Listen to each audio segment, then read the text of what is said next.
বাঁচলে এই জায়গায় বাঁচবো, মরলে এই জায়গায় মরবো। নানান জায়গায় ঘোরা হয়েছে এবং ওর সাথে আমার শারীরিক সম্পর্ক আছে। সামনে আমাকে বিয়ের কথা বলে আলাদিন পার্কে অনেকবার শারীরিক সম্পর্ক করে। এখন সে বিয়ে করতে চায় না। এখন আমার মরা ছাড়া কোনো উপায় নাই। আমি বাঁচলে এই জায়গায় বাঁচবো, মরলে এই জায়গায় মরবো। আমার নাম কনক আক্তার, বাবার নাম মোহাম্মদ শাহজাহান, মাতার নাম মনোরা বেগম। আমার বাসা রঘুনাথপুর, নান্নার ইউনিয়ন। এই জায়গায় আসছি এবারই ছেলে শামীম, তার সাথে আমার দীর্ঘ 2 বছর ধরে সম্পর্ক। নানান জায়গায় ঘোরা হয়েছে এবং ওর সাথে আমার শারীরিক সম্পর্ক আছে। এর জন্য আমি এই জায়গায় আসছি। ওর সাথে আমার কোনো যোগাযোগ হয় না।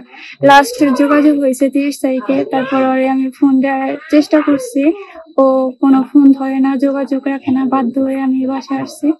এখন ও আমাকে বিয়ে না করলে আমার মরা ছাড়া কোনো উপায় নাই। বাঁচলে এই জায়গায় বাঁচবো, আর মরলে এই জায়গায় মরবো। তোমার সাথে শারীরিক সম্পর্ক কোথায় হয়েছে?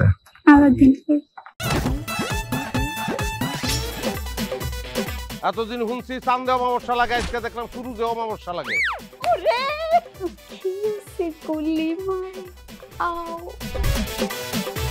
আপনার নামটা? আমার নাম লাবণ্য। এটা ধরেন। এইটা কি? সোলেমানি আংটি। ভয় পেলে নাকি সিরিয়াস? আমগো চোখে তো এখন কাঠের চশমা। দুইটা খেজুর কাটা নিয়ে চক্ষু দুইটা উঠানো হইলে আমারে দান করে দিন। কারো পৌষ মাস আর কারো সর্বনাশ। নাই রে নাই, আমার বাপে নাই। এই হারামজাদা, হাতে কি গ্রামের মাসে তোর আটকা জলিল কর। আমার ঘরে তিনটা বউ এতিম হয়ে যেতাম। বস্তালা আবার ঢুকা। এই